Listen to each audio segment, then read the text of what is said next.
Roadway safety to start us off tonight across our region. Thanks for joining us here at 10. I'm Tony Lopez. And I'm Marley Ginter. From Sacramento and over to Stockton, there are dangerous roads in every city. Tonight, though, there are upgrades along one dangerous San Joaquin County stretch and another person hit in Sacramento, reigniting the push for pedestrian safety. We have your reporters covering Sacramento and San Joaquin counties out there getting answers on what's being done in both places to step up safety on our roadways. First, we go to Sacramento. A man is dead tonight after being hit by a car. It happened on Highway 160, trying to cross lanes of traffic this afternoon. It's the latest in a deadly trend, with a new report showing clusters of pedestrian deaths in cities like Sacramento. Your reporter covering Sacramento County, Madisen Keavy, is live for us downtown with insights and answers tonight. Madisen.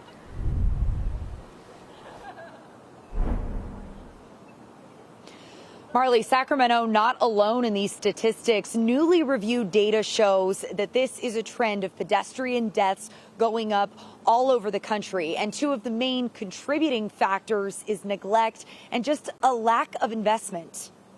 A pedestrian killed walking in the lanes of traffic on northbound 160 in Sacramento on Wednesday.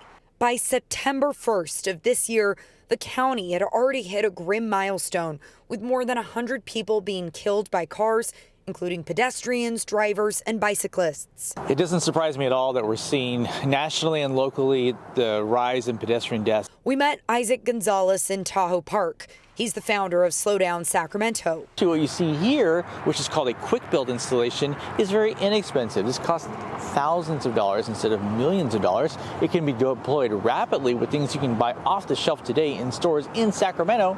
And if it doesn't work out, you can actually unbolt it and put it somewhere else. It's experimental, it's bold. The advocacy organization tracks pedestrian deaths within Sacramento city limits.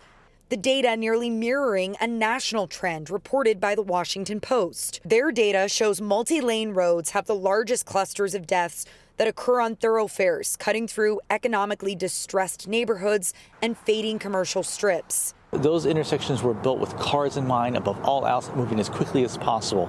So everybody else, your cyclists, your pedestrians, people in wheelchairs or scooters, they were an afterthought to those engineers who designed them decades ago. So if we want to see different results, we need to change the built environment. Their investigation showed wide roads and fast-moving vehicles where there may be people who live unhoused, or a lack of pedestrian-focused roadway improvements could create a pattern of pedestrian deaths by vehicle.